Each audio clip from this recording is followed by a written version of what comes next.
Hello, everybody, and welcome to the Charlie Paparelli Show. I'm Charlie Paparelli. You know, starting a software company and starting a services company really take different types of people and different types of investments, but they're both very profitable when they're done well. And my guest today, Wells Burke, he has done both. And it should make for a really good conversation and a lot of lessons learned. I am a professional angel investor and have been for the last 25 plus years. And I have invested in well over 35 companies. And during that time, I've met hundreds of entrepreneurs and learned so many lessons on how to start and build technology companies. And that's what we're about here, entrepreneurs helping entrepreneurs. So I try to pull from these entrepreneurs that are my guests the lessons that they learn so that you can apply them and actually start and build better companies. And my guest today is Wells Burke. Wells is a really good friend of mine and a successful serial entrepreneur in technology. He's a graduate of Georgia Tech, and coming right out of the gate, he started out as an entrepreneur, and we're going to get into that in just a minute. But he's full of ideas. He expresses himself well. He's smart, and he's prescient as to where things are going. But he thinks about the things that he's learned and how to apply them to become a better entrepreneur each and every day. So, Wells, I'm so glad that you're with us today. Thanks for joining. Hey, good morning, Charlie. Great to be here. I hope to live up to that fabulous tee up. Appreciate those kind words. Man, you're great. You are great. You know, I think you're great. Every time that I talk to you, I learn something, but a lot of things, it's difficult sometimes for people that you do know to kind of to have a conversation with them because it's like you take so many, as an interviewer, you take things for granted. So there's some of your very early stages when you got out of Georgia Tech, or maybe even before, the question came to mind is, I really don't know how you became an entrepreneur. And we have a lot of people thinking about doing it. And maybe you can be an encouragement to them with your story. Wow, how I became an entrepreneur. Well, first of all, I guess I have to say I was super lucky. One of the things that I've definitely learned to appreciate is that you have to take advantage of your head starts and your good opportunities. I was an undergrad, Georgia Tech CS major during the dot-com bubble. Boy, I had no idea how precious that time was, right? I not lived through any boom bust cycles, didn't have any adult history on, just how magnificent this time was. But what do you mean by, so you look back, obviously, and you're saying how precious that time was. What was so precious about it? Well, I'll give you some examples. Yeah. So I got a co-op job at IBM. So the summer after my freshman year, I showed it up at IBM. I thought I was going to be doing things like printer tech support for this group, and it turns out I lucked into the group at IBM that was doing very early eBusiness development for all of their marquee marketing projects, including all the major sporting events, things like Nations Bank's first online banking product, Macys.com's first real e-com push, Borders Books. I mean, all the big brands that IBM was working with. This group they were the consulting group for IBM building these projects. So I thought I was going to be doing things like printer support. Had no idea who I was going to be working for. The Olympics are happening, and all I'm thinking about is the Olympics in Atlanta. And 2 weeks later, I'm assigned to a project developing because I talked my way into the fact that, yes, I knew something about computer science. So I spent, 4 years. How did you get that job as a developer there? Like you said, I had to talk my way into it. They were so short. This is about part of that precious time, right? So they're so short staffed, they can't find anybody who knows anything about internet development. The talent market in 1996 for web development is it's the Wild West and it's brand new. I mean, most of the people they had on their development teams have been doing CD-ROM development, right? I mean, Right. that was just prior, right? So, I happen to have had a few classes in HTML development, and someone say, "Hey, you said, hey kid, can you code HTML?" And I said, "Yeah, sure." So, And this is really when you're saying you're like 18, 19 years old. yeah, I was almost 20, Almost almost 20. 20 years old. How about that? Those are the days. And so Yeah. what happened from there? You're saying that was so the precious time there was you were there when the internet was just beginning to happen. It was exploding, right? And I was put into an environment where there we had not yet accumulated this huge body of knowledge on how these things are done well and professionally and accurately. So it's really, we were inventing it, right? A big business would come in and they want to do some new fancy thing, and we would have to invent it. And, I was curious enough and a hard enough worker and had a completely arrogant and ignorant mouth as to the checks I was writing, but would work all night long to, build whatever the client needed. I mean, I remember we were, for example, several years later, this must have been 98, 99, we were building Macys.com, and we were having trouble with the inventory system. Mm-hmm. And I promised I could build a better, faster inventory loading and management capability. Ended up spending, 3 months working till, 4 a.m. to Well, deliver. How do you get to if you're 20 years old? How do you know anything? How do you even know what inventory is? I just, it was, that's when I say it's precious time. We were in an environment where you could contribute as much as you were willing to work to learn. Okay. Right. I mean, I knew the technology underpinnings that we were working with. I knew the tech really well. The problem spaces. I even did do a really good job at the time with requirements definitions. Got to interface with customers to really kind of understand their needs. Huh. And if I was willing to invest the time to learn, there was really nothing that was out of bounds. So that's, and really that was because of the hyper growth. I mean, the group that I was with went from, doubling, every 3 months in size. Did they have people there that actually knew what they were doing, or was it a group of people that everybody was like you? They all kind of um, quote lied their way in, saying, "Oh yeah, I've known this for years," right? Was it everybody sort of learning together?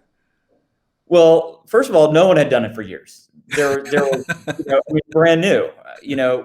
Speaking of brand new, right? So, I think Java was released to the world in 1996. In 1997, I wrote a server-side Java application for, at the time, Washington Mutual Bank as an ATM for an online ATM locator. And when I left to go back to school, I was just a co-op. When I left to go back to school, they called me back and said, "You have to rewrite it because nobody knows how to support Java here." That's how new this stuff was. I mean, everything was new. That's And it was great. What a great so story. fast. Yeah. I still think that was the first paid for commercial, consulting IBM Java based implementation. I can't prove that, but Okay. I'm going to hold So that how one. do you go from that to, on your path? Yeah. Did you always know that you were going to be like when you were in high school and all that? Did you know you were going to be an entrepreneur? I thought I was going to be a marine biologist in high school, to tell you the Okay. truth. My father was Well, there's as not a a lot of marine biologist entrepreneurs. That's for sure. So you saw yourself working in something bigger. But tell me about, so go tell me about your father. I was going to say he worked for IBM, and I ended up kind of gravitating towards computers in my later years. And it was kind of hard fought. I was either going to go do biology or I was going to go into computers, and I liked Georgia Tech, and I liked their computer programs. That's kind of what I fell into. I think, fast forwarding your story, a lot of fun stuff in there. But fast forwarding your story, by the end of college, I realized that I had a lot of skills that were significantly in demand, and just because of the happenstance of this co-op job, been given front row seat to Mhm. how the largest, developments of the day worked. And so I had a number of other friends that had similar kind of work and college background, and we went on the college recruiting tour, circa 1999, and then we kind of all looked around each other and said, "Why don't we do this ourselves?" It was What companies were you talking to on that tour? Do you remember? what companies? Yeah, Oh gosh, I mean, since you were in such high demand. well, the recruiting, I mean, the companies are also different now. I mean, a few stand out from back then, but I didn't really have in mind that I was going to go work for, well, certainly Google and Facebook and the like did not exist, right? Hmm. And even in 1999, I guess the closest thing would have been I could have said I want to go work for AOL, right? But that never occurred to me. I didn't really want to go work for AOL. I didn't have a target of a company that I wanted to work for. I just Why knew not that I wanted. IBM?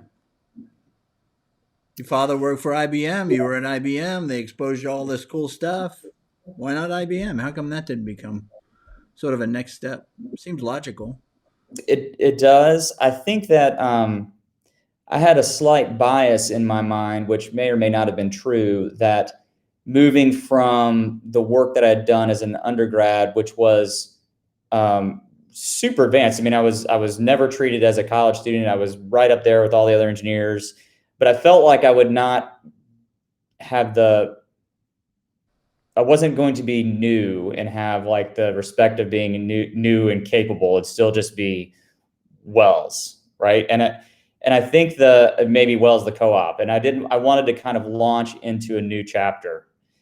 Um, And you and have I all your peers, you're saying, were in the same boat, saying like, why are we going to go to work for somebody? Was everybody of the same mind? Did it become group think that we're all going to start our own thing? Well, I mean, this is 1999, right? I mean, like everybody is like, yeah, we can do it. We can make it. We can stake our own claim, make our own fortune. And we were all young and dumb and had, had great undergrad careers where we also worked, and so we were used to, we knew what hard work was. If Georgia Tech does one thing for you, it's prepare you for a lifetime of hard work. Uh, and so it almost was, it wasn't super conscious. It was just, hey, I think we could, it's kind of organics, like, so and so knows so and so. They need such and such done. Hey, we could do that. One thing leads to another, and we put a stake in the ground and started a consultancy, and Oh, found a bunch of great early clients. so that makes so you said we started a consultancy. Like, who's the we? I had a number of college friends that I started that first company with. Hmm. So we had three guys, if memory serves me, we had three guys that had been at Accenture doing internet software development for clients, and three guys that had been at IBM. I think we had three industrial engineer. Yeah, it was exactly three industrial engineers from Accenture and three computer science guys from IBM.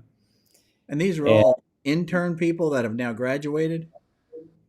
So they're in the same I position you was were. still an undergrad. I was still an undergrad, and so I think only one of us had graduated at the time. Oh, I see. Okay.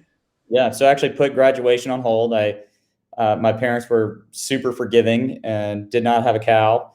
And I think it took an extra quarter to graduate, but Okay. yeah. Well, So how did you get to be known? If you guys are all get together, you said people started calling us that they actually want to work. How does somebody even find somebody that's an undergraduate? Or you follow me? You don't have a sign out. No, you don't have it. You don't have any network really, except the people that you're hanging around with at school. I mean, how do you get started like that? I mean, this is the ludicrousness of the time. I mean, you have to go back to, it's like in Atlanta in 2006 or 2008 to now, like everybody is like a commercial multifamily commercial real estate developer. Like every doctor has been trying to buy commercial real estate. Back then, every doctor and lawyer you knew was trying to make a .com. Okay. It was you couldn't swing a dead cat without finding somebody that wanted to. So it was, So you didn't need a lot of marketing in order to get leads. none. We'd have no. We So just how do you learn how to price it? How do you learn how to bill it? How do you learn about collections and cash? And I mean, because you have no business experience. none.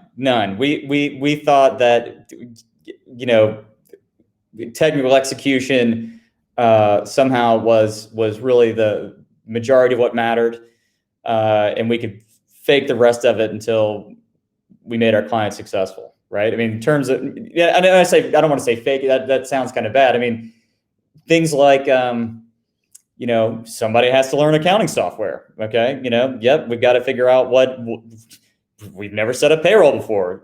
We've never started a company.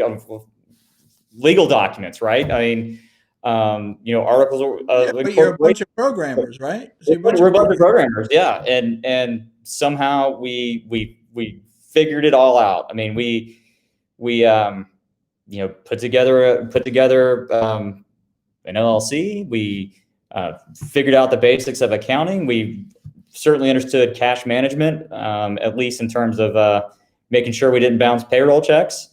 I was super focused on delivery, super focused on making sure that we really understood what our clients There's needed. somebody that stepped in as sort of the business manager that sort of handled all that. One of my partners did more naturally gravitate towards that side of the business. Yes. Some did. Well, one of them did, you say? So Yes. I that had, became his a interest. partner. I had one partner who naturally gravitated more towards operations, and I had another partner who naturally gravitated more towards networking and sales.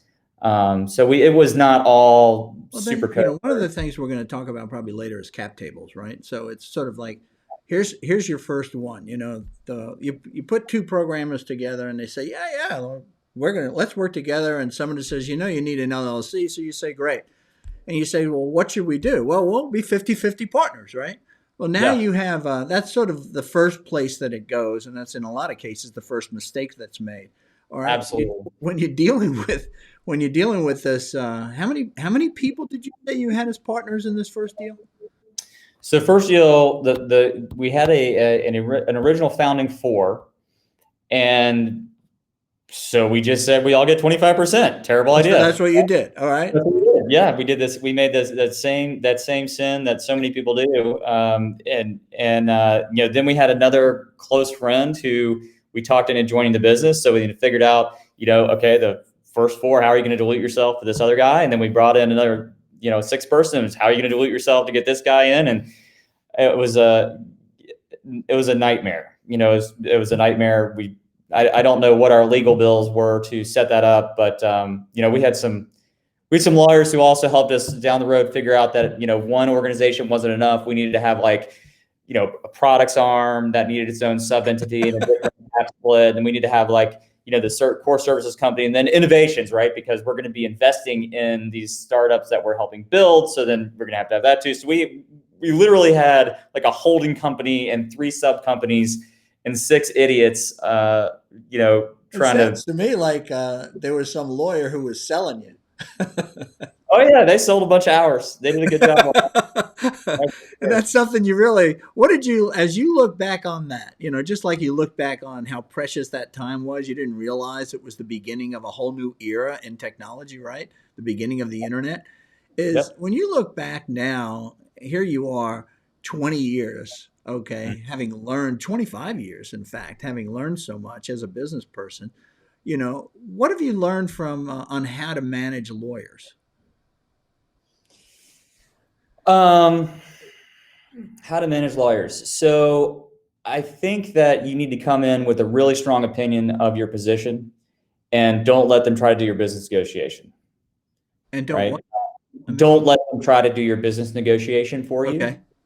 I think there are a lot of deal terms that lawyers will insert themselves into, and I've not generally found that to be helpful. So, after doing a bunch of, after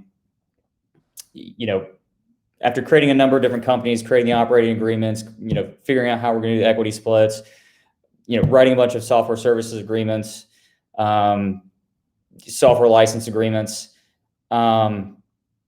You can kind of get familiar with the standard terms of these, and you can realize where you may or may not be, you may or may not have some risk, and then you can try to, have a lawyer mitigate some of those risks. But in terms of like cap table, like why you should set up your cap table this way, or talk to me about why a buy sell agreement is important between founders.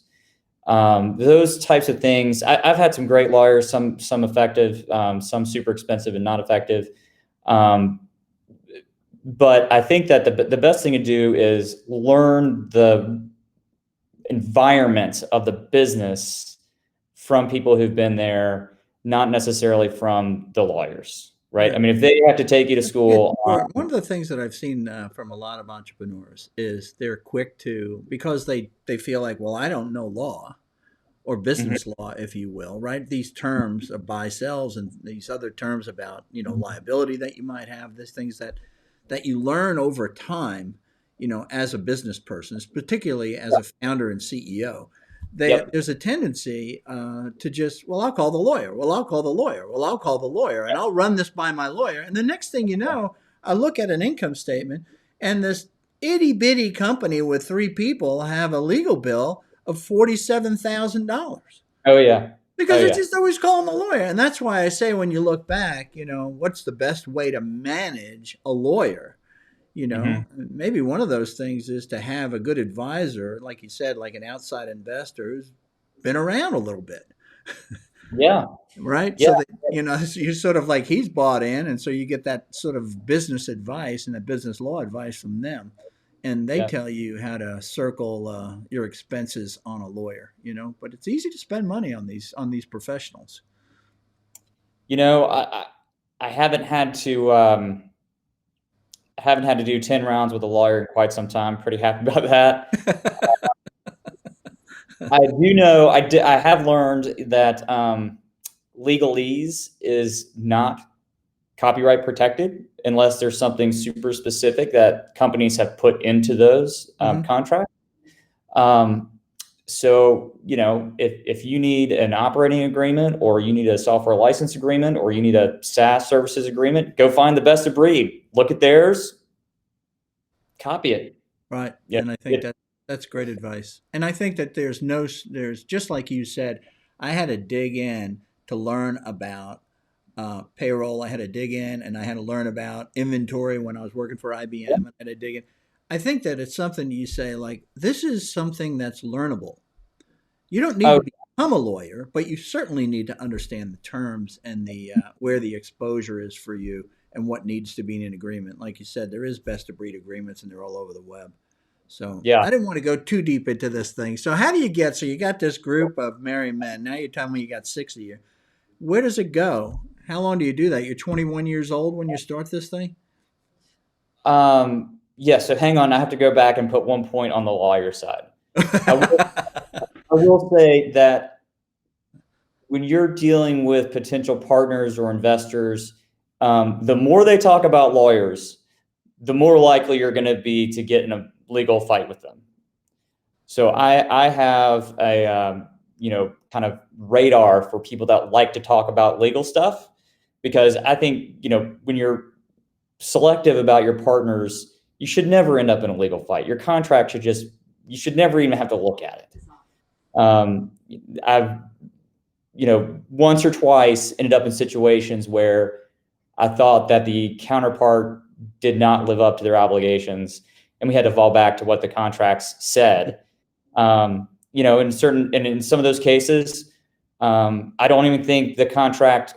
I don't think millions of dollars could have foreseen all the different ways that you want to, that we could have ended up in a fight, right? And Yeah. you also got to pay attention to how big the budget is for the other party, right? If you don't have an inexhaustible amount of cash to fight a contract, you know, What does it you're matter, really? Right.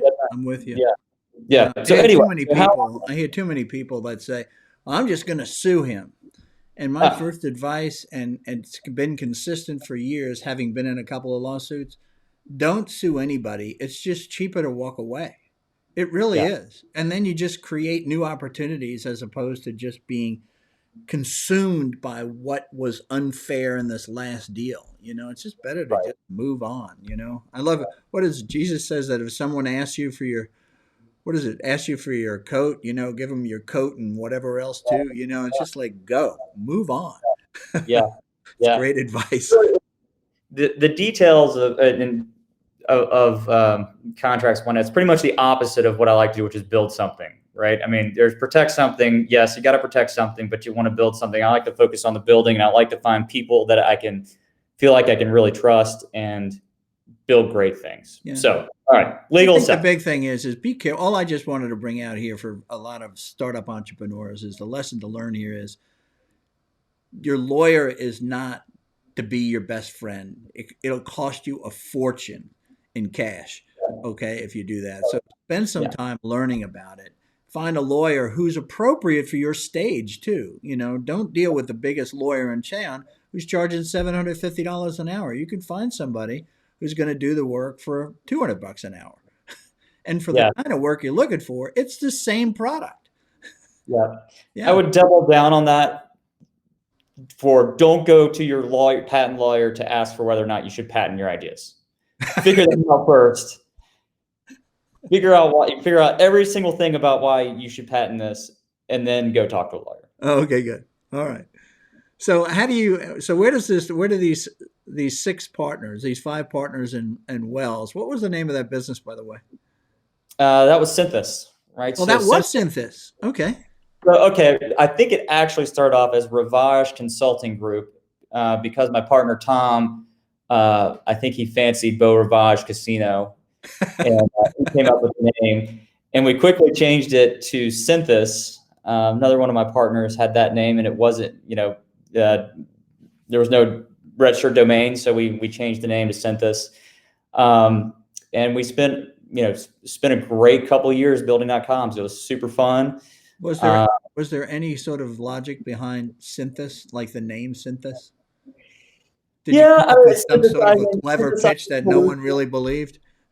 It was, yeah, the kind of the brand story, I guess there was, synthesizing creative solutions. And we had this logo. There was like this very svelte little S that kind of looked rather DNA-ish.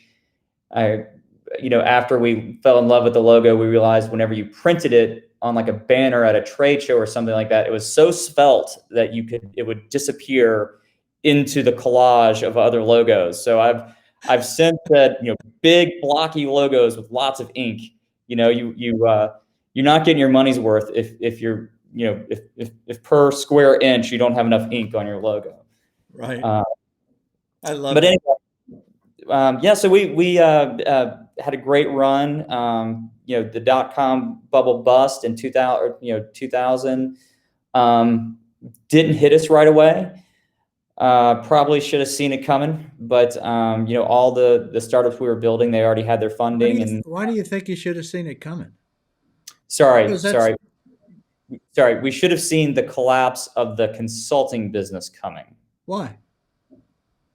Why would you hold yourself accountable to that? Because I'm sitting here now and saying, Thank you for that forgiving attitude. You're right. How could we have known, right? Our entire experience had been nothing but up, up, up. This seemed like a temporary setback, and everything would come back, and we just keep right on rocking. But for a while, that was pretty much true. We kept growing in the face of the industry, kind of melting down. We did keep growing, right. and then 9/11 happened, and that was pretty much the end. Right. So the work had dried up. There was no new funding coming in. We weren't seeing, this swing a dead cat thing had turned into a ghost. Swing a dead cat hit a startup. It was now a ghost town. Okay. So we decided we've been investing in productizing some of our intellectual property.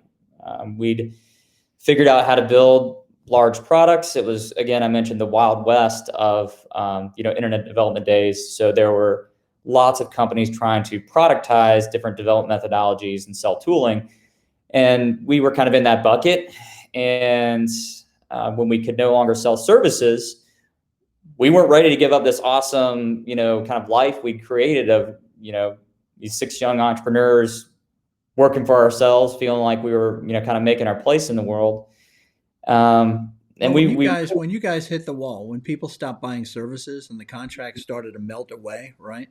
So now it's one thing that we're all together and we're all smart and we're all making money and everybody's telling us how great we are, and then there's nothing. What happened to that partnership? Was everybody still getting along famously like they did during the good times, or was there stress and stress yeah. points started to show themselves? So the first thing that happened is we had to learn how to lay people off, which was awful. Uh, Oh, yeah. So I look back on that phase, and everybody we laid off turned around and got great jobs. And I've since learned that when you hire great people, if you have to let them go for financial reasons, if you've been, um, you know, if you've been diligent in taking care of the business, you've been diligent as taking care of them as an employee, you don't have to feel too bad about letting them go, because chances are they're going to find another great position. how did you know to? I remember the first layoff that I had to do.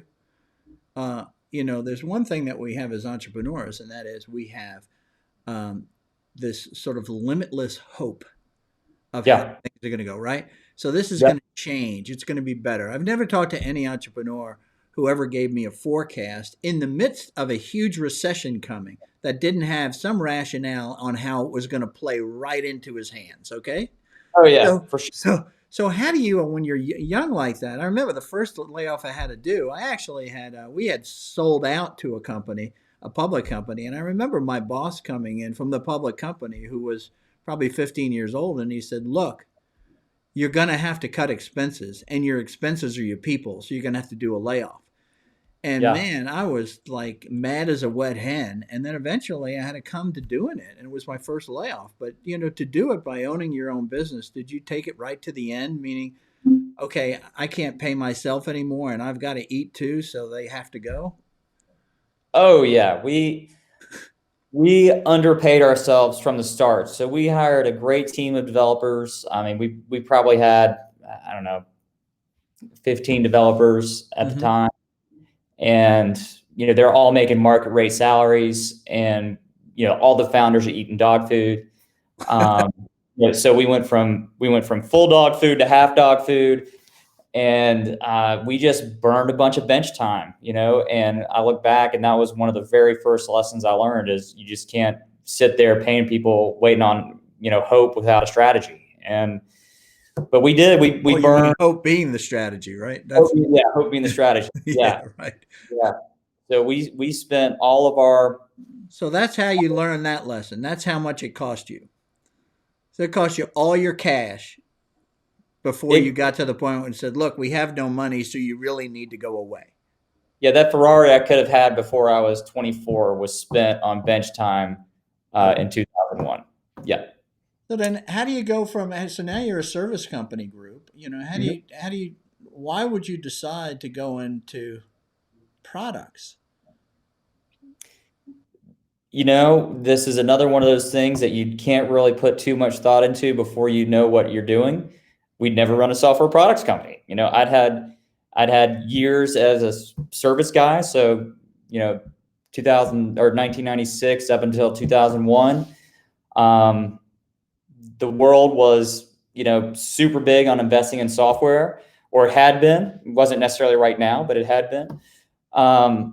And we liked the concept. We liked the concept of build it once, get paid for it multiple times, or so we thought.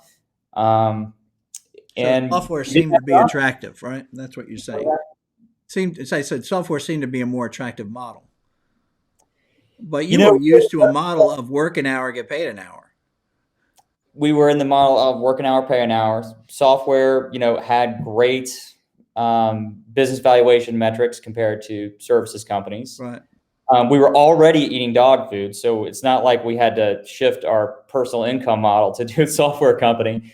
But really, in retrospect, we didn't have any other options. I mean, we had every option, but that band together, we did not envision a different option. The different options could be we fold it up, take like as soon as the work dries up, we take our earnings, we go do something else, right? That is a perfectly legitimate Yeah, but option. wait But a second. You told me that the guys that you laid off, they were all good guys. They found jobs immediately, right? So why wouldn't it be that if you get rid of all the other people except for the owners, if you will, why Mhm. didn't you guys, you're all talented guys, why don't you just go and do contract work? I mean, you could have found contracts. We were really smoking our own dope. I mean, we were super high on being our own bosses, thinking we were building the future, and continuing to eat dog food and invest in what we believed was a better outcome was more attractive than a 9 to 5. All right. So you sit there and you say, I'm going to do a product company because product companies are more highly valued. It's more attractive, right? It's also you build it once, you sell it forever, right? So it has zero cost of sales once you create it. This is the best business to be in. All right, I get that. Then the question is, okay, I'm looking at my other five partners. Yeah. What product? Right. Right. Right. So we really, as a consulting company, we thought that we'd been investing in this toolkit to help us, deliver better, faster, cheaper, Hmm. right? And so really when the consulting work dried up, the only thing that we had binding us together was this unproven toolkit. And instead we were so emotionally invested in our experience together that we did not have any reasonable ability to be objective about from here today, what should the next step in our life planning entrepreneur journey be? It was, we have this thing, we can go this direction, right? And it's a fatal, well, not hopefully not fatal, but a flaw in thinking that pushes lots of entrepreneurs looking for their MVP in bad directions, right? When you have something you're starting with, you're not able to think about that as sunk cost when you're evaluating your next move, Okay. right? So we thought we had something, we thought it was valuable, but that was a totally biased, unproven position. If we had really been able to step back and say, okay, let's look at the future unattached to the past. Where should we be going? Right? I don't know that we make the same decision.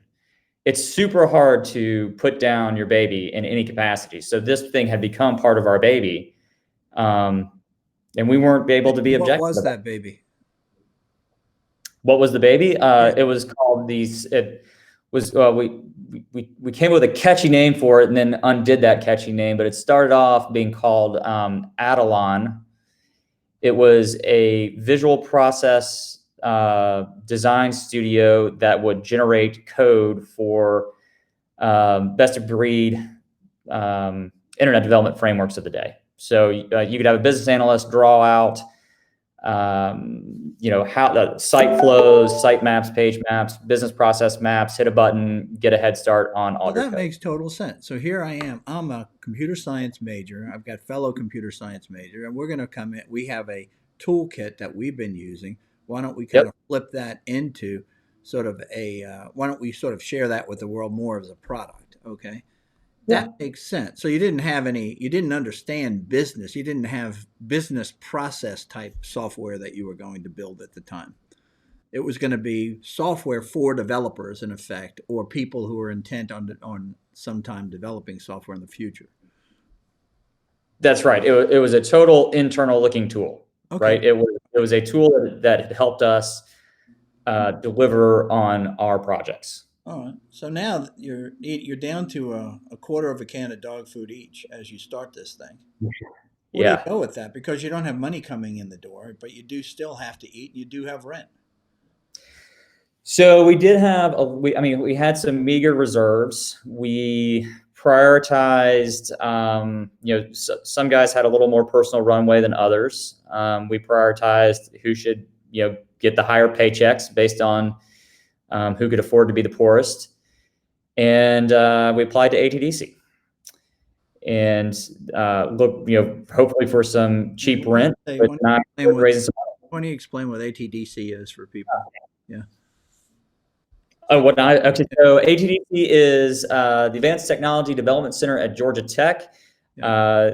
It is a investment arm of the state of Georgia that invests in high growth opportunities to produce jobs, high tech job growth here in the state. So it's a fabulous program for entrepreneurs. They can get, guys like me when I was in my early 20s that had no idea what I was doing. We could go to ATDC and get training on things like what's a cap table, even mean. Farming agreements, all these things. Their curriculum has grown so much since I was there. I think we would have benefited from the newer generations of the curriculum. But we talked our way in, and we had a new office, schwanky new office, and cheap rent, and a 3-year time horizon to make this product a go. And we were all still in it. We wanted to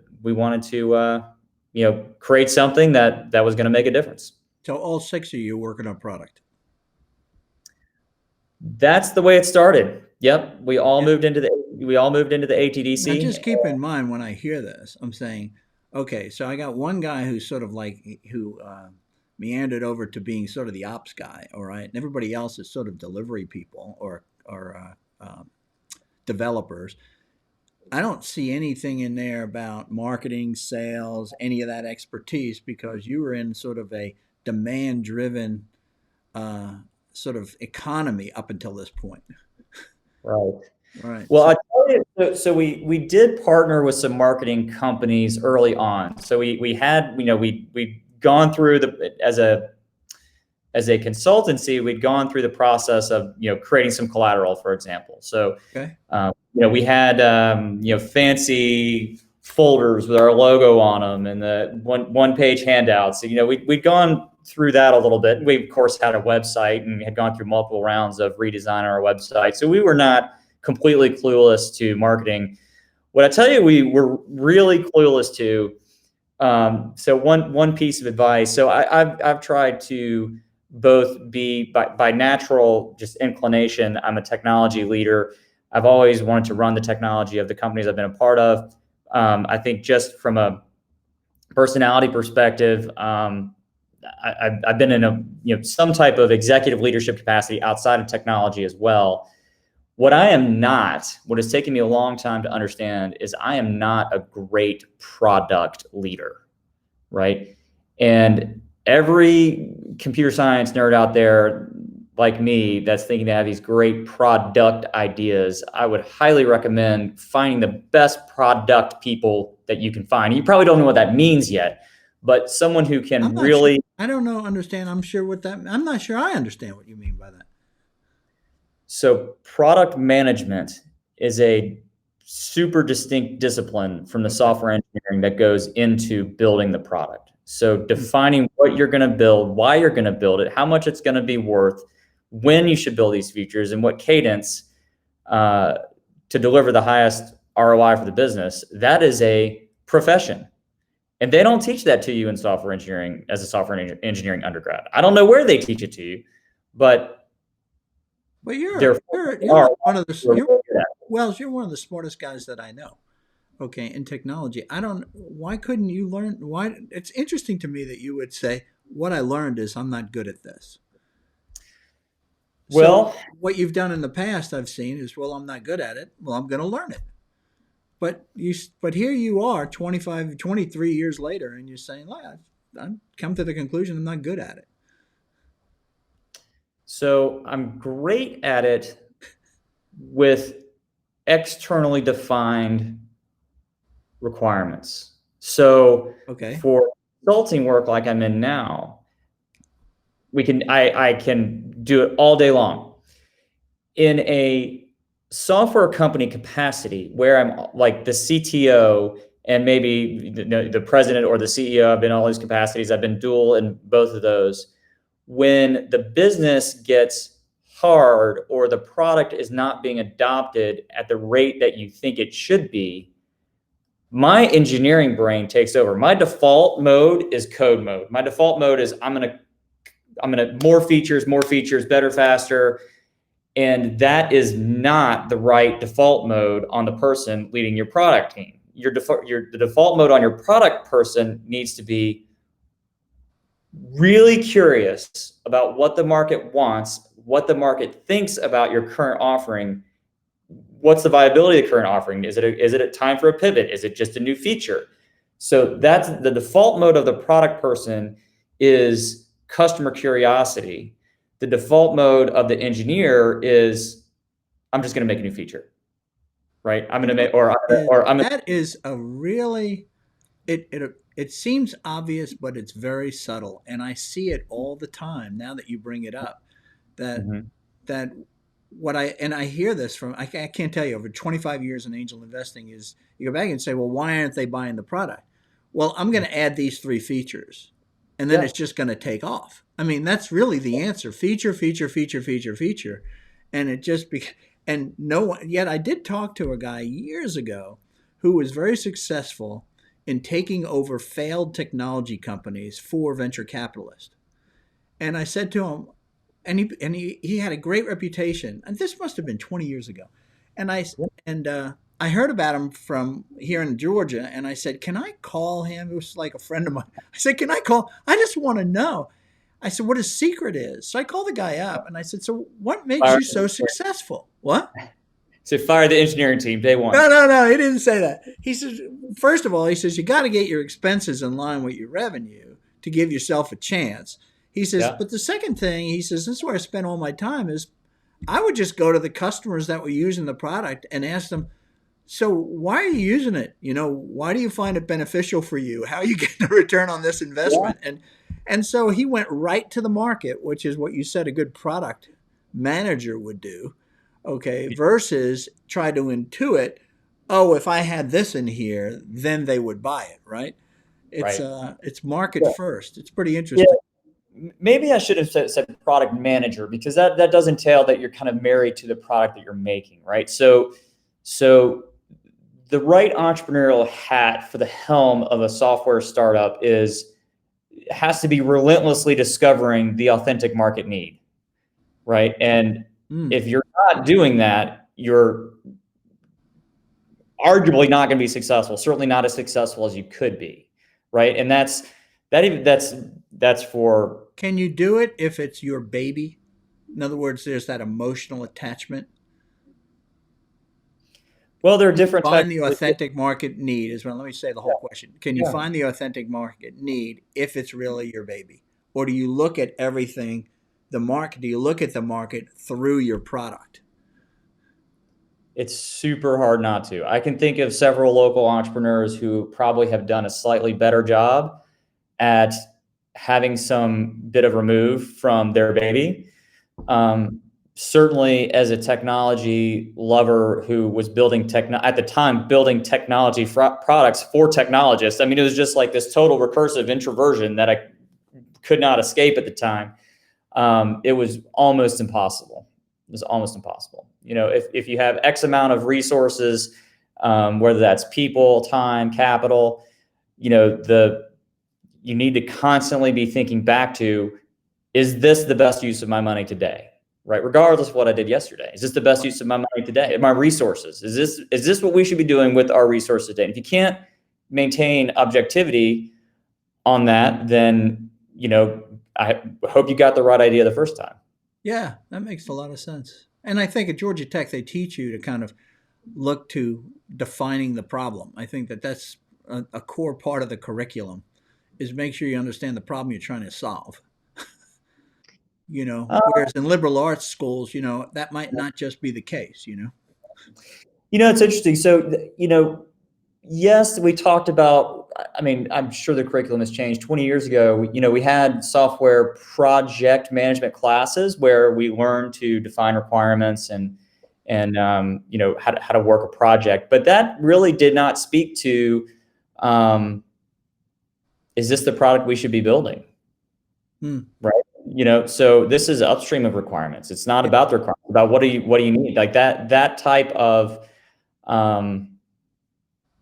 discovery was not part of the curriculum. So where does Synthesis go then? So you have your little folder and you have your one piece flyer, and Yeah. is anybody Yeah. buying anything? Or I should say, is anybody selling anything? I don't know. Yeah. So we did find some early successes. We found some underserved markets that were really interested in what we had to sell. So we had some early signals that looked positive. So we raised a little bit of money from some local investors here.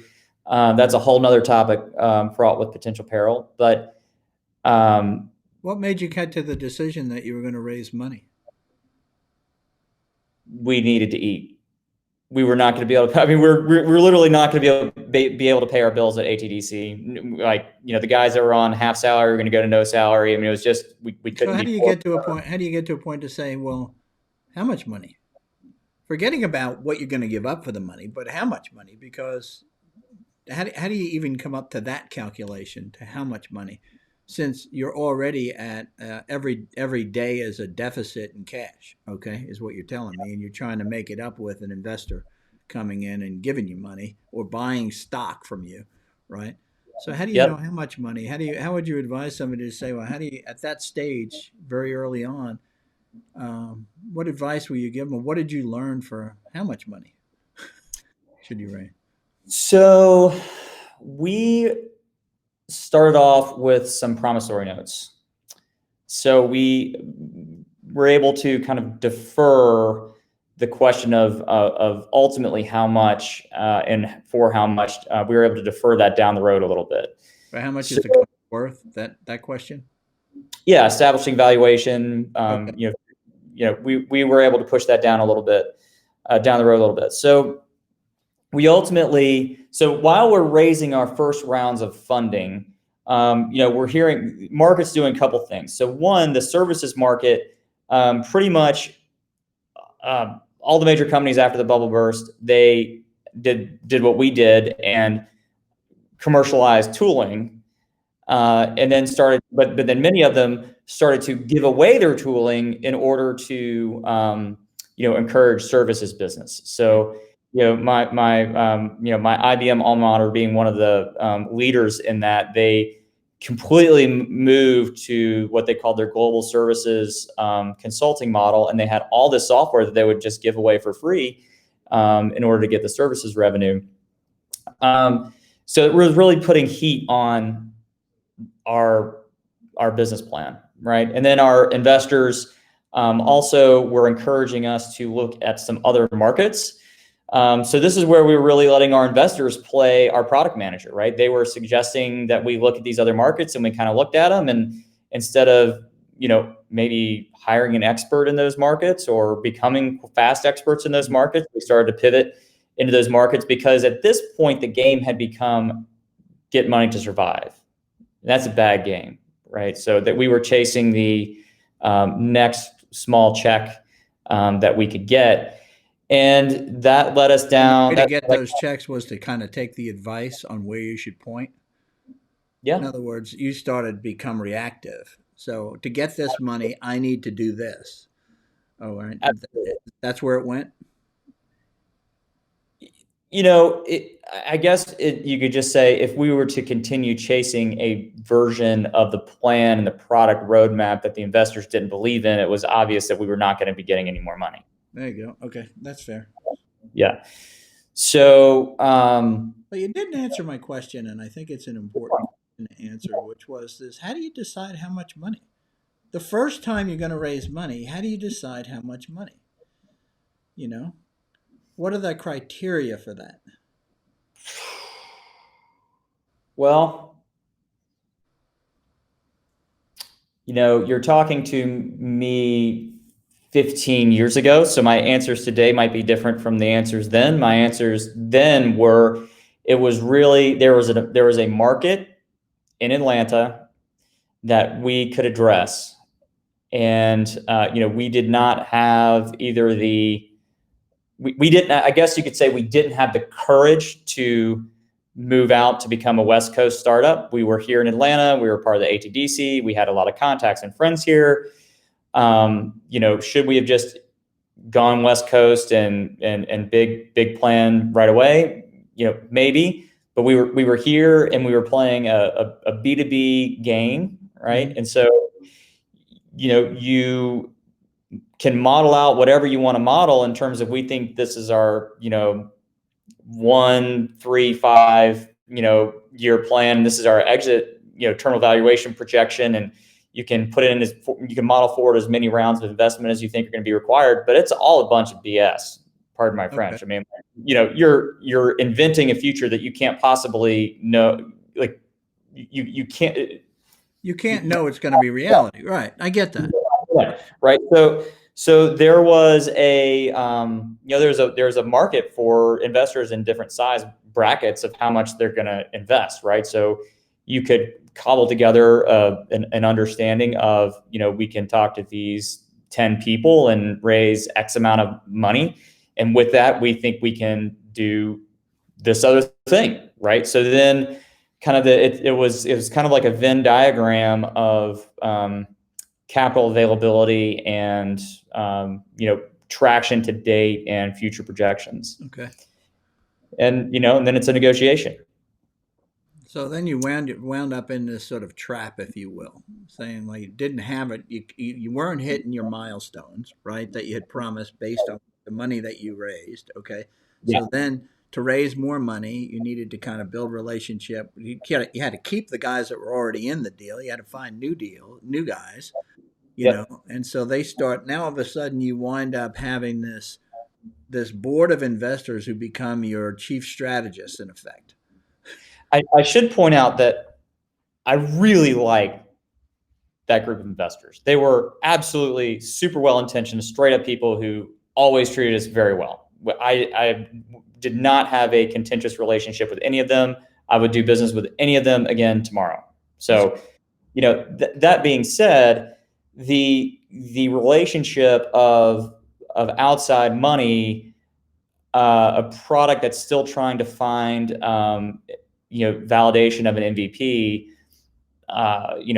burn rate, these things, they can become conflicts to each other. Yeah. Right? I mean, they don't necessarily work in tandem all the time. I think, fortunately, it seems like over the past 10 years, the industry has really learned to talk about the early MVP seeking days of a startup a little bit differently, and kind of understand that there's going to be an early period that requires capital, where we may go down some wrong roads, right? We may try some things that don't work, and we're going to be good shepherds of, hopefully we'll be good shepherds of the resources. But that should be fairly, from an investor standpoint, then that's fine.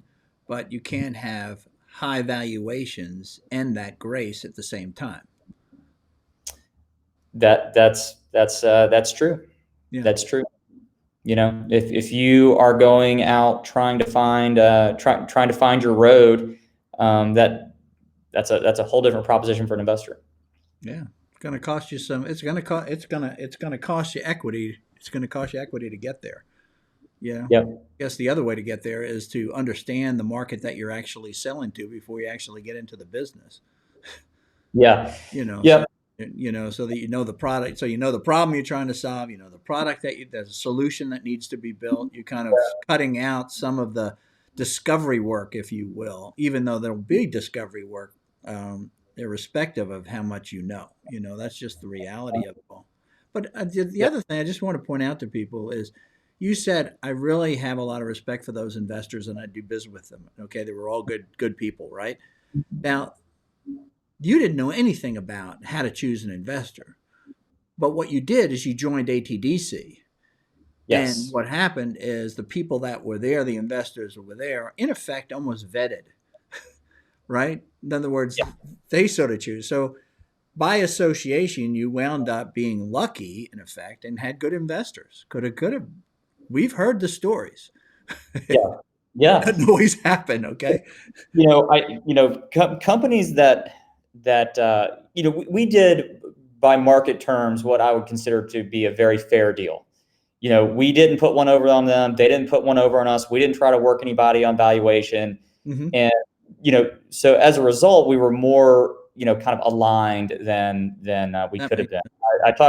Anytime I talk to an investor, having gone back and coached startups at ATDC and just having been in the community, you hear all the time about people that will just juice a valuation around, and they'll be so excited that they got it, and they've just set themselves up for amazing failure, right?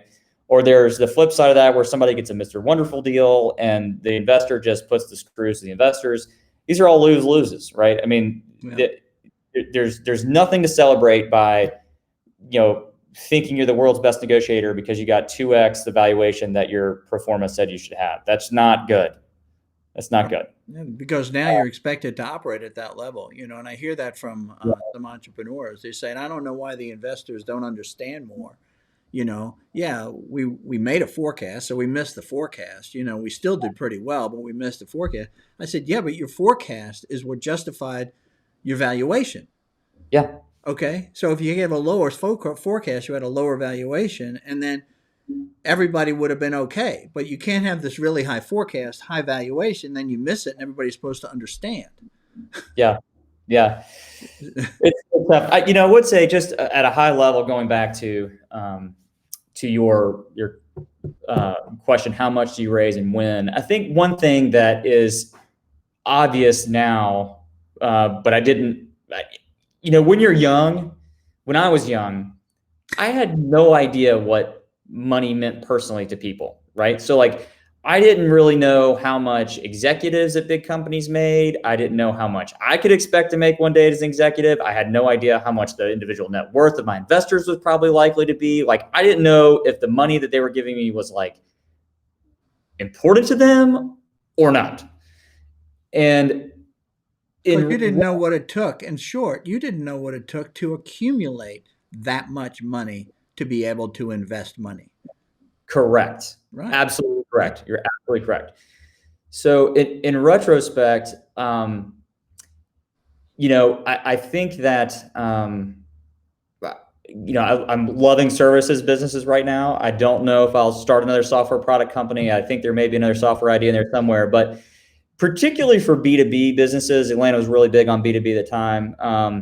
If you're going to start a software company, particularly, you should be able to start some other type of company in that area that you should be able to make successful to the point that it throws off enough revenue that it could fund the incubation of your idea. So right? Start a service company first? It could be a service, just not your or reseller company or something like that. Yeah. Start something generating revenue, get close to the market, start selling into it. I see what you're saying. Yeah. Okay. Yeah. Because what I know to be true now is the amounts of money that it takes to bootstrap some of these very early companies with young entrepreneurs is child's play to an operating business, right? I mean, you particularly look at if you're gonna if your potential customers are large businesses, your angel rounds are rounding errors in any one of their project budgets, right? So if you can actually provide value, if you know how to value is created and provided in these areas where you want to sell software, there is probably some other way for you to build a cash flow based business that generates revenue, right? And then you can take that expertise, you can take those clients, you can take, all the goodwill, everything you've learned, hopefully money, and put it into bootstrapping your startup. I've never heard anybody say that before. Although, really, I have. I mean, the different ways is just you're saying it as a strategy. A lot of what I'll say is you're in the product business, and what you need to do in order to fund yourself is you need to be opportunistic and do services contracts for those potential customers for the product.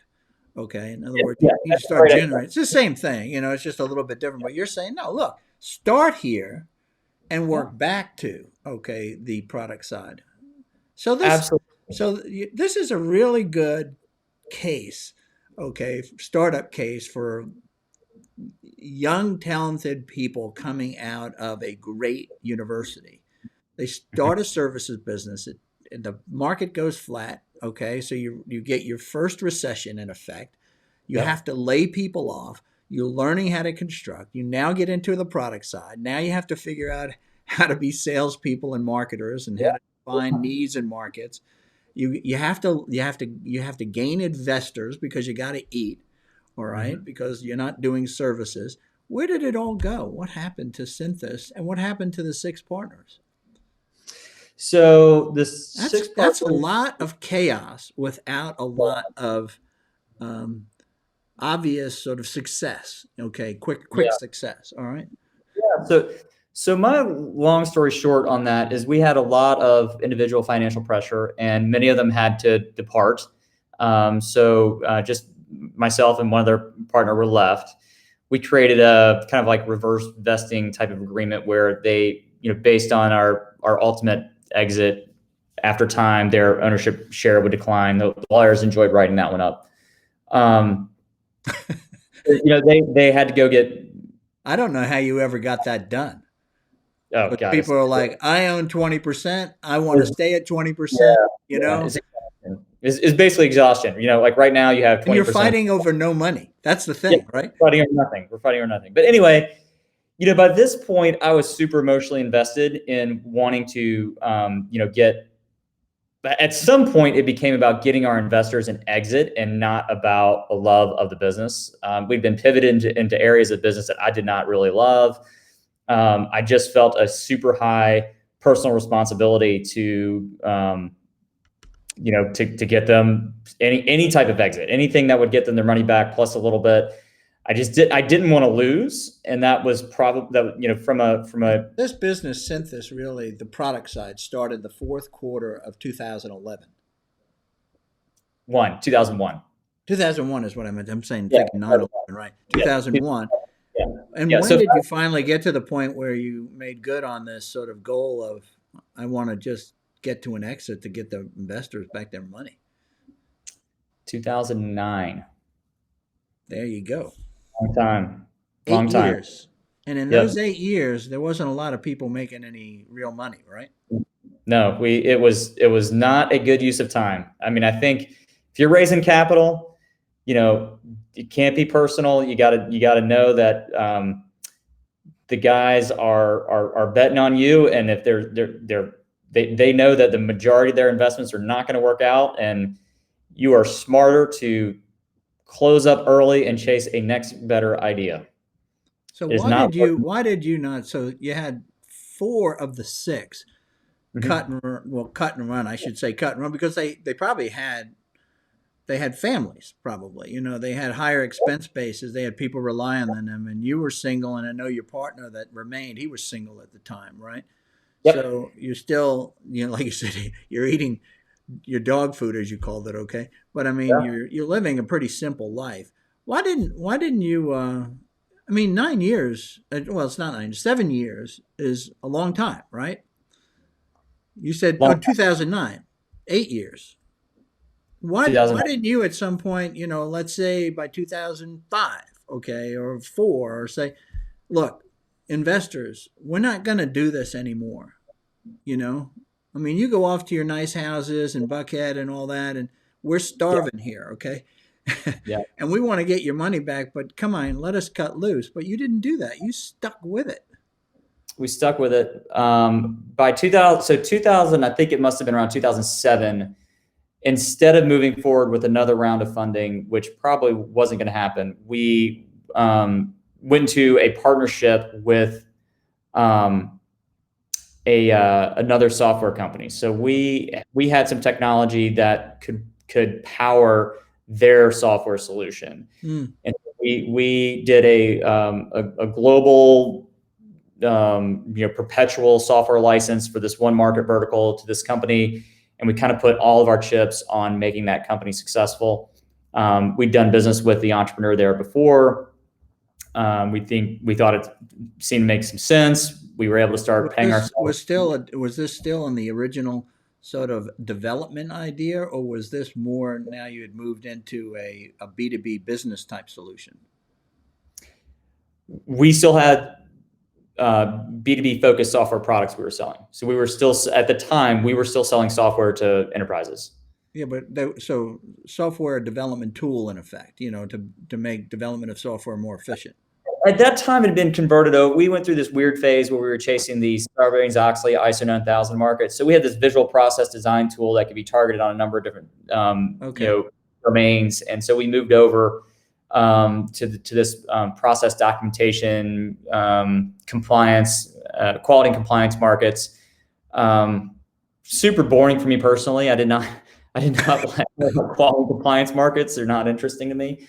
But the technology we thought was amenable. We had some limited success, but the technological underpinnings were fairly amenable to a number of different things. Happens that one of the things it was amenable to was um, digital contracting. So we were able to take this kind of rules engine, marry this UI presentation layer with this rules engine that we developed, and our partner was going after a very early digital menuing electronic contracting market for automobile dealers, and our engine was kind of an accelerator. That's where these engines actually end up in most cases. It's sort of like, does someone bite and apply the engine in a way that it's easy to describe and easier to sell, right? As opposed to, hey, we have this engine, and guess what? You can do anything with it. Well, what happens is, if I can do everything, then I'll do nothing, right? Right. That's what makes them so hard to sell, because you have to sell the application, in effect, of how that person would use it, and you don't know their business. And you expect them to know it, and their first question is, well, how are other people that are in the automobile dealership business using this? They want you to tell them. There were competing startups here in town. One of them sold a risk mitigation solution that came pre-populated with all of the content necessary to do the risk mitigation in your particular market, and they sold it as an insurance. You get a deduction on your insurance if you used it. The other one sold a risk mitigation platform that did not come with any content preloaded into it, and you could design your own risk mitigation policies. Guess which one won? Guess which one was more successful? Right, the one that told them how to do it. Right, yeah, exactly, yeah. That's a big lesson there about software, or software tools, if you will, selling tools. I mean, I was in the analytics business for a while, and we said, oh, look, at the very beginning, you can have this sort of this database and create it, and you can do all kinds of analytics with this engine that we have.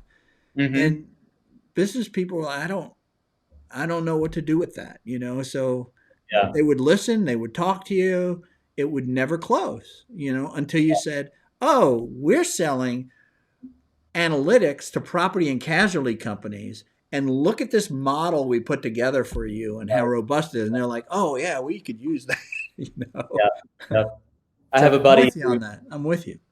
I have a buddy who created a successful software company, and Google Analytics was one of their first competitors, but Google Analytics was super technical. So like, it was a pocket knife that you could use to make anything. And they built their solution for analytics based on 100 different real world use cases that someone could sit down and say, oh, that's what I want to do, or oh, that's what I want to do, right? And they ended up selling that company to Adobe. Very, very successful exit, had a strong, great early adoption just for that very reason. So then it sounds like, with this business partner that you had who was selling auto dealerships, that was your, in fact, exit for achieving the goal of getting money back to the investors. That ultimately worked out. That's how it worked out. And did they just basically get their money back, or was there any return in it all for them? They might have been able to buy a sandwich with the extra. Okay, so it was a get your money back kind of a deal. You wound up with nothing then. No, there was a little left. There's a little left. Yeah. So then you finally, 2009, I'm out. The market has crashed again. Okay. What do we do now? Okay. Now you're unemployed. Yes. Now I'm unemployed. But you're smarter, and you have more relationships than you had before. Yeah, it's a great segue. It involves some of the original cast of characters too. I need to put in for a quick break. Can I do that? Yeah, okay. Well, we're going to pause this for a second, and we'll be right back. All right, so we're back. Okay, fantastic. So this is the segue. So we're moving out. We had this exit. Now you're unemployed. We're back into a recession, just like we were in 2000 when you got hit hard on the services side. You pivoted to product. It takes you 9 years to dig out of that, or 8 years to dig out of that. And now we're back into the 2008 market crash. and a recession, Hmm. Yep. and you're unemployed. Are you So, married yet? so timing Were you here is married yet? I got married in September '08. I was on my honeymoon when the market crashed. Yep. So we were still trying to help our Synthesis partner through their exit, right? Okay. So the first thing I did when the market crashed, my wife and I decided to run away to Spain, work virtually for a while. She was a realtor and wasn't going to sell any houses for a while. So I tried to work this M&A process remotely, which was interesting. But that we ended up getting that deal closed, and I came home, and I really did not know what I was going to do. My remaining business partner at the time wanted to carry the business forward, and I had a lot of heartache over, was I going to take the money that we recovered for our investors? Was I going to kind of parlay that into NextCo? And I decided it was time for me to go do something else. I was going to not go forward with the existing investor group in NextCo. And the other And thing is you got to go back, as you told me, you just didn't like what you were doing. yeah, my heart just wasn't in it. Right. That's what I mean. That's the big thing. So yeah, it's an opportunity, but man, there's got to Yeah, be something better for me here, right? So that's good. yeah. You were true to yourself. Tough decision to make. It was um, it was a really frustrating part of my life. I wish I'd had kind of the emotional maturity to kind of just say what I was feeling a little bit more, and maybe I would have been a little more pleasant to be around for my partners back in that day. But I didn't feel um, I didn't feel good about the proposition. I was tired of doing what we've been doing. I didn't want to um, keep that same formula going. 9 years. These are the things. What you're telling me right now is what you would have told your partners back then if you had the maturity. Um, no, I think no, I think this is just the reality. I think I would have been able to express my concerns and my frustrations and my personal needs and fears and desires a little more productively. Yeah, there You is a know, I, tendency that if we're not settled on the reason that we're not happy, we sort of, what we'll do is we'll turn it to make it the other person's, um, uh, it's the other person's fault that I'm not happy. You follow me? yeah, I don't know if yeah, any of that happens. That's a natural sort of way that things happen, as opposed to sort of just laying it out and saying, I'm not happy, but I don't know why. And, right, right. yeah, That's a good conversation versus, well, I'm not happy, so it must be you. yeah, yeah. I mean, it's I everybody was in this transition to NewCo or not NewCo. I mean, I think everybody was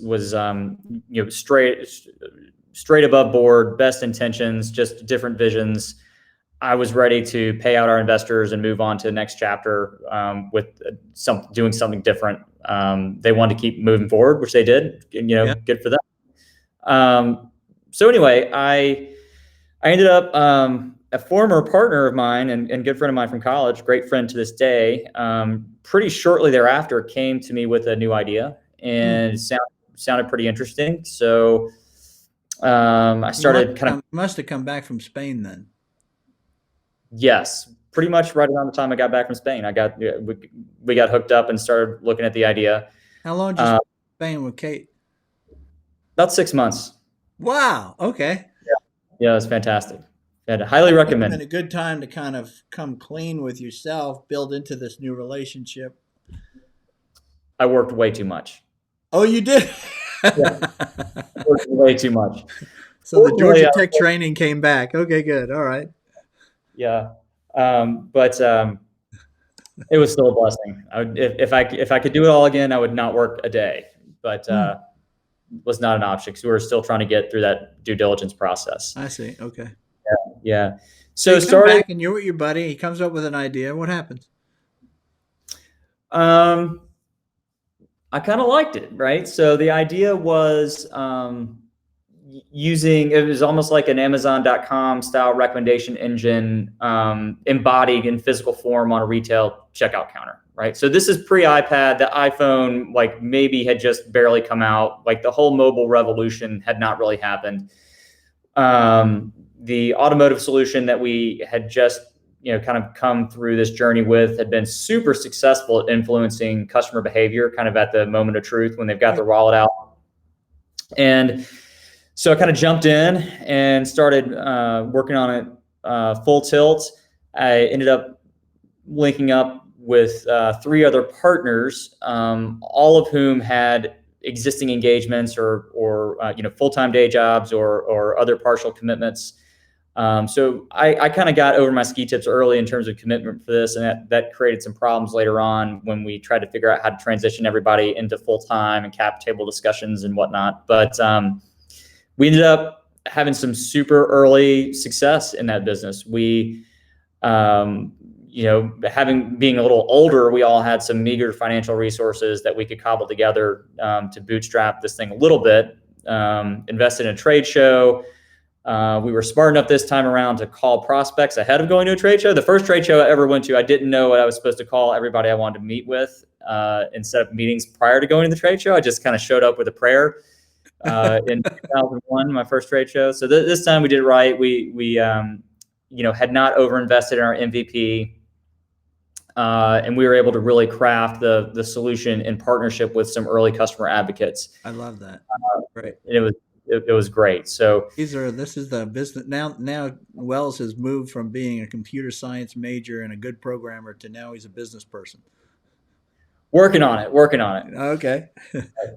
So we spent a few years building that product, and it was super challenging from a personal perspective because yes, I was married now and I was starting a family and I was traveling all over the country, trying to hawk my wares. We ultimately, one of my investors, we were selling primarily to large convenience store chains. Okay, great. Okay. So, everybody from 7-Eleven to Sheetz and Wawa and Racetrack and Rutter's Farms, not your mom and pop chains, but retail focused, so merchandise focused retailers. And the problem that you were solving for them was what? Incrementality at the point of sale, right? So if you showed up with a candy bar and a Coke, it might recommend that, hey, if because you have these 2 items, you can get a Snickers for a quarter or something like that. Or so it's incrementality, suggestions. It's all about getting that extra item in the basket. Ended up having lots of loyalty features, so things to encourage purchase frequency. Okay. I said, that's pretty neat. So did you have to plug into their point of sale systems? We did. We had to figure out how to integrate with all the leading point of sale manufacturers, which was a long, fun journey. Because I'm sure they were all completely cooperative with you. Oh, no, they wouldn't give us the time of day. No, exactly. That's my point. Yeah. The very first point of sale integration we did, I had to pull it. I literally pulled a point of sale out of a trash can at a point of sale distributor. And learned how to hack an integration together. But because of the way we did it, they couldn't stop us either, right? So they ended up embracing us. We ended up having great relationships with all the manufacturers. Right. But well, that's because they couldn't stop you. That was the reason. We realized that the business was super capital intensive. And I remember an investor from my prior company, when I pitched him this, he said, you're going to have it's going to be slow to scale, right? And I was looking at the top end of the market, and I was doing projections on how fast we could use installations. And I thought, this thing is super scalable, right? And it wasn't so much about how big it could be. It was about how fast it could be big, right? Because when you're playing with other people's money, it's not about how big it can be. It's how fast. Say that again. It's not about how big and can be. It's about how big it can be, how fast. Oh, okay. That's great. All right. So we couldn't get it in his mind, which turned out to be right. He didn't think that we could hit these growth metrics fast enough to justify incremental rounds of funding, right? So the thing was going to take a lot of cash. And I've That developed a is a really experienced investor. yes, he was. Yeah, And, that's pretty incredible. yeah, Okay. yeah, yeah. So I will say we ended up 3 years after starting this, when we found an exit, we sold to Verifone, the market leading point of sale vendor. Let me ask you a question. Roll it back just a second here. And I know we're kind of getting short on time. We've gone a long time, and I appreciate the listeners hanging on this long, but I think there's tremendous amount of lessons in all this. But so you told us about how you pulled together your partnership the first time. Yeah. Okay. How did you pull together this partnership? Based on the lessons and things that you've learned just by living through the last partnership. So here's this buddy of yours who approached you. So now it's Mhm. you and him. Was there anybody else involved with the deal? Yes, I'm going to answer that. I'm going to throw one thing out here first, because I was about to throw it out there, and I think it's important for some people to hear.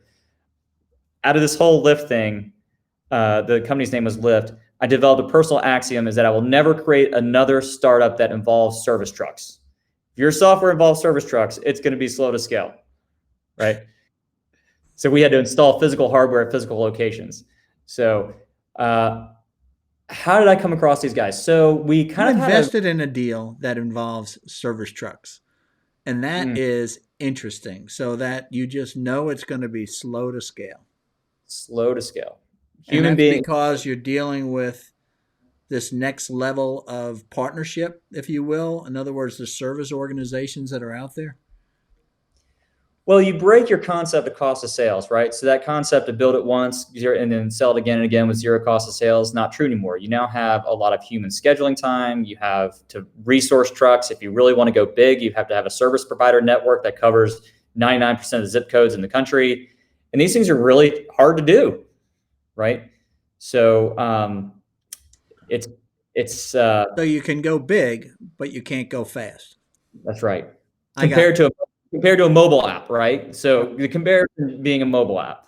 Well, Um, that's post pillar to post. You're right about that. I got that. But go ahead. I'm glad we okay, talked about that. That's a great insight. so how did I find these founders? So actually, the gentleman who approached me with the idea first was one of my Synthesis partners, right? So we've been great friends in college. We had a really tough separation because of all the pressure in departing from Synthesis. And we'd had a few years where we weren't so close anymore, but we come close again. And he had this idea, and he knew uh, a gentleman that had an extensive retail operations background, and he knew a gentleman that had an extensive CPG background with Coca-Cola. So we thought we had, finance and operations from one partner. We thought we had retail expertise from another partner, and CPG brand advertising expertise from the fourth partner. Looked great. So we all started together. I took what I had learned from my first, round of 6 founders departing and operating agreements, and I made sure that we put together a reverse vesting schedule for all of us right out of the gate, because I knew that we were not necessarily all in the same boat. We had some that were part-time, some were full-time. You split. How did you determine equity cuts? Again, it was not the best way possible. I still don't know the right way to do this, to be honest with you, Charlie, when you have a handful of people starting, because you're almost guaranteed to have divergent opinions of divergent expectations on value that you're providing the company, right? It's almost impossible to maintain parity with reality and expectations and stock ownership percentages. I It's got it. almost impossible. So you always wind up with equal cuts. Is that how you do it? No, we didn't have quite equal cuts. Some people got slightly more, some people got slightly less, but we came up with what everybody could live with, right? I got it. And then we did the reverse vesting with the expectation that everybody might not make it, right?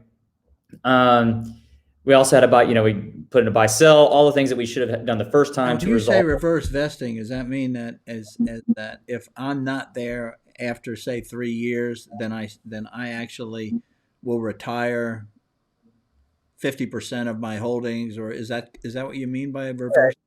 In this case, what we were trying to there are even better mechanisms now that effectively what you're saying is correct. Like if the longer they stayed with the company, it's like they're earning options, right? So it's like they owned the equity, but if they left, they would forfeit their unearned part, right? So they had to be there long enough to get it, right?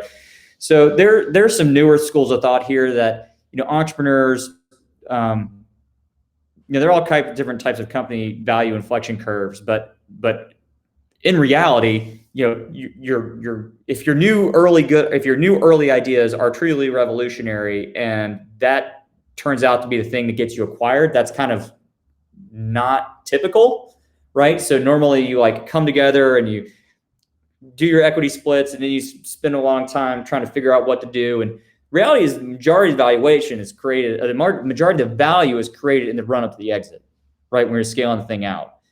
So I have yet to be able to find the appropriate mechanism to really reward those later stages major growth and value, because all the entrepreneurs would think, oh, it's that first day over the napkin where we created this thing. If it wasn't for me, you wouldn't have this. So of course I earned 50. I should have 50% of it. Well, no.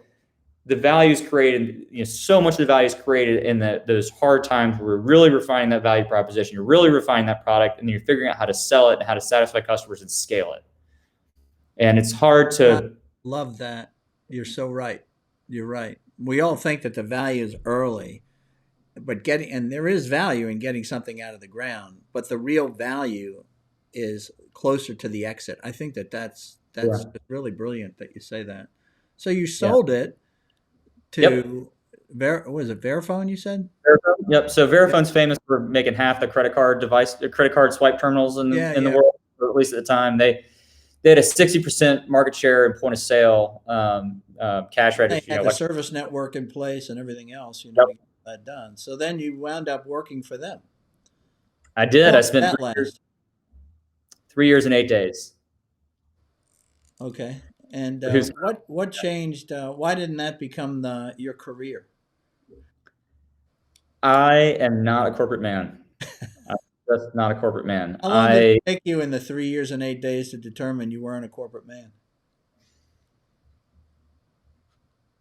About 6 months. No, probably. You went in thinking this might be something that works for me. Well, I thought, I'm going to see what this looks like. I'm thinking, I could maybe work the technology career ladder or the product career ladder here. And okay, good.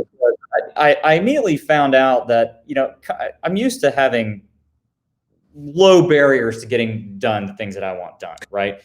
And I'd never heard the word matrix management. That's just not part of my vocabulary. And I get parachuted into this company, which is supposedly a technology company, but it's really not a technology company. It is a sales-led company that just either they acquire technology and they sell it. They haven't really built anything net new in forever. They have an extensive engineering team that just maintains products and does evolutionary upgrades, but they're not in the business of inventing new stuff, right? And so I'm in the business of inventing new stuff. I'm in the business of inventing new stuff. I'm talking personally, right? Yeah.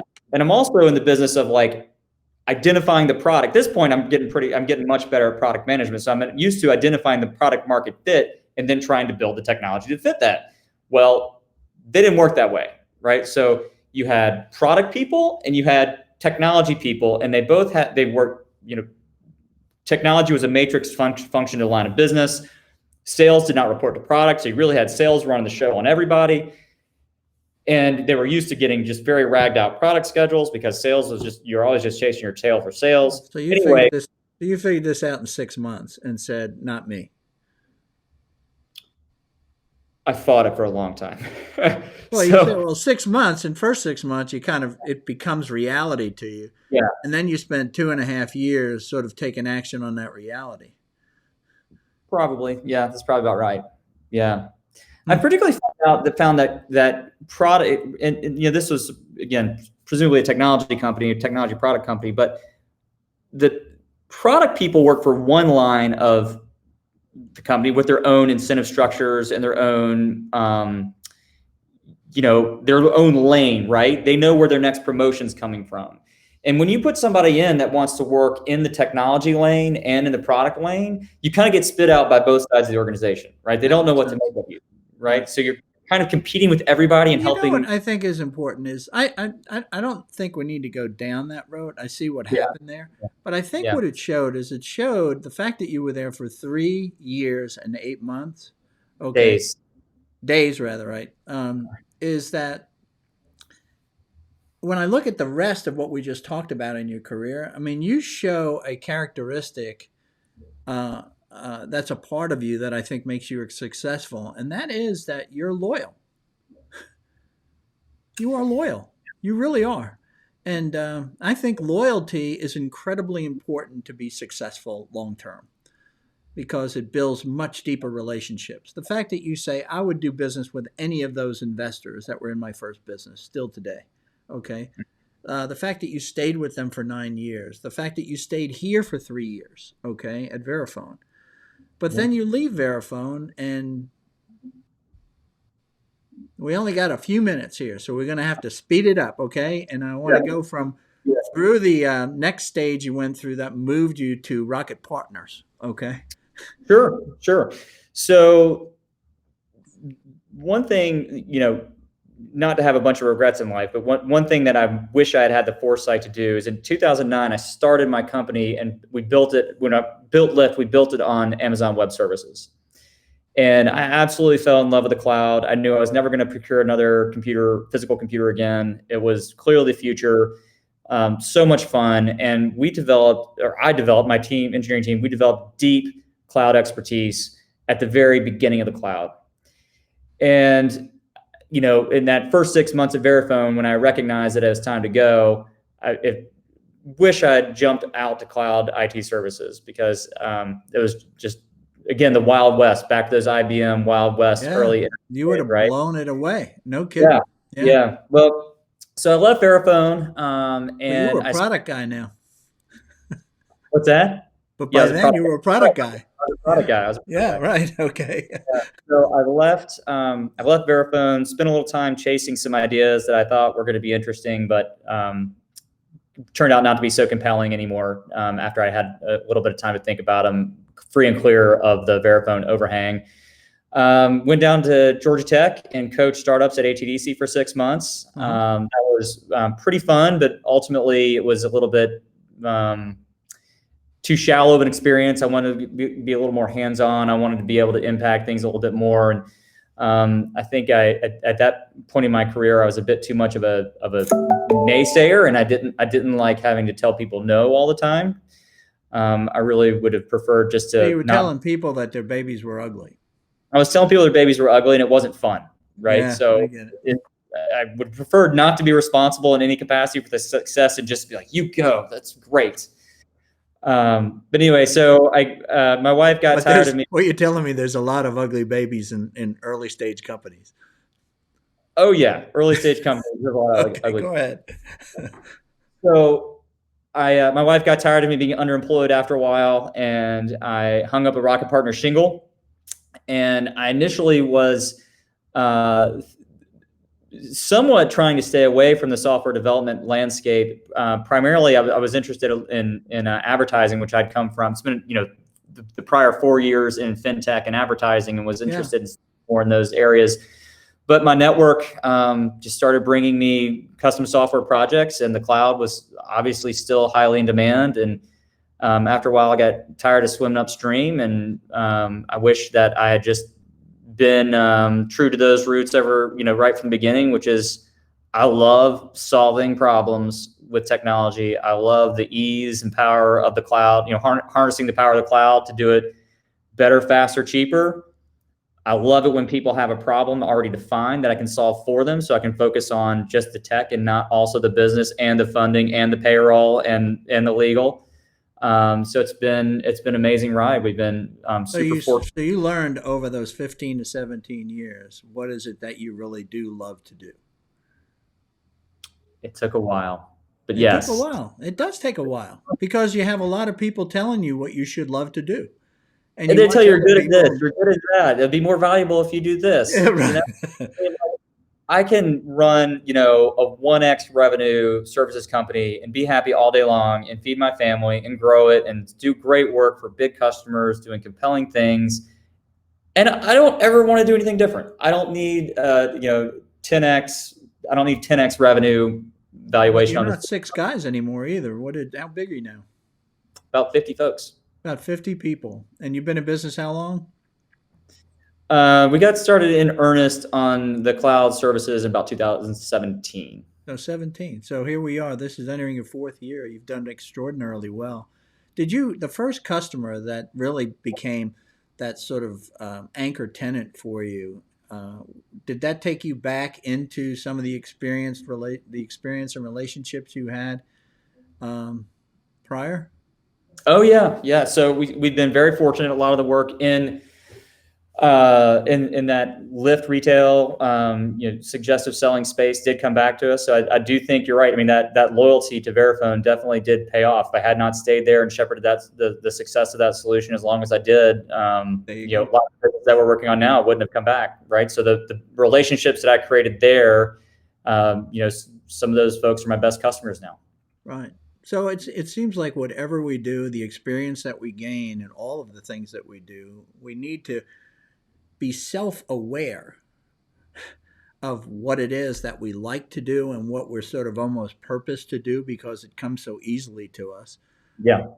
And then leverage off of all that experience and knowledge that we've gained over the years of our career. In other words, we don't need to continually reinvent ourselves, is what it sounds. Yeah, boy, that's a hard one. I was facing a 38, 39-year-old midlife crisis of market change and looked at just how hard it is to separate yourself from the relationship capital that you spent so many years building.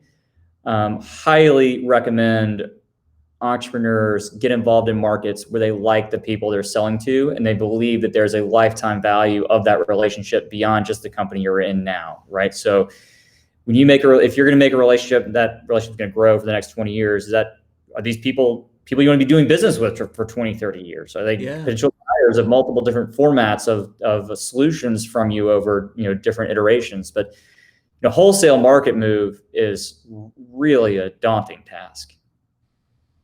You mean starting from scratch and kind of, yeah. Yeah, reinventing. Yeah. So like reinventing yourself an entirely different market vertical is really challenging. Very hard. That is very hard. You're right. Well, this is so. What have you? So what you've learned is. So let's put it this way. Yeah. When is the best time for? If you're talking to entrepreneurs, everybody's coming out of Georgia Tech is like, oh yeah, I want to be an entrepreneur. You've got all these courses now in these liberal arts schools. They teach entrepreneurship. You got majors called entrepreneurship. Yeah. When's the best? Is there a best time or is there a best path to becoming an entrepreneur in technology?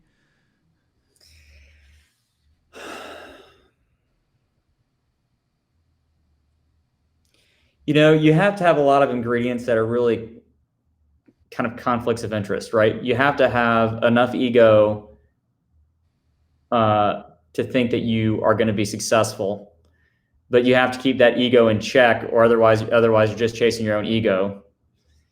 You have to have the ability to either go without resources, personally, or have enough, personal capital to make it a while, make it through the poor times if you're going kind of that traditional route.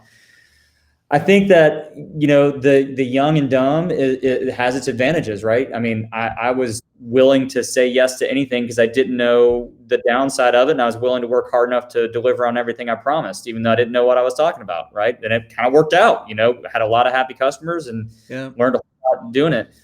I think I think deep expertise in a market is super critical, right? I mean, I was lucky. I picked a market that I was a deep expert in. It was self-serving, is right in my backyard. I picked a technology product, made a technology product for technologists just like myself. I don't know if I would go that route again, but I think. But you still weren't deep in that market. I mean, you didn't understand the market side of that. You understand the tool side of that. In other words, being a developer. Now, when you got into this business, Rocket, That's right. you knew the business side of it. You knew the market. You knew how they used it. You know how the market worked. And look what you've done in 3 years. You built an incredibly valuable business that's thrown off a heck of a lot of cash, which is a great thing for you and your family. And you're in a great position. Well, But well, thank well, I know you've got to run, and so do I. But I want to just thank you for spending all of this time. I mean, it's really you. This was there's a so lot of many fun. lessons in this stuff. You can't. It's just you don't know where people will connect with this, and I know that this Charlie Paparelli show is really about entrepreneurs helping entrepreneurs, and today you've poured back into a lot of entrepreneurs, and I really want to just thank you for that, and I thank you for your friendship. Charlie, likewise. Thank you very much for all your support of me over the years. Thank you for the service and the give back to the community. A lot of folks, I think owe a lot to the passion that you've poured into this tech community. So thank you very much for that. All right. Well, let us close out the show. Thank you very much for attending, everyone. And this is, again, the Charlie Paparelli Show. And you can subscribe at paparelli.com just to submit your email, and you'll never miss a show. We'll get it out. And to Wells and to all my former guests, I thank you for helping me have entrepreneurs help other entrepreneurs, because together we are, in fact, more successful. Thank you.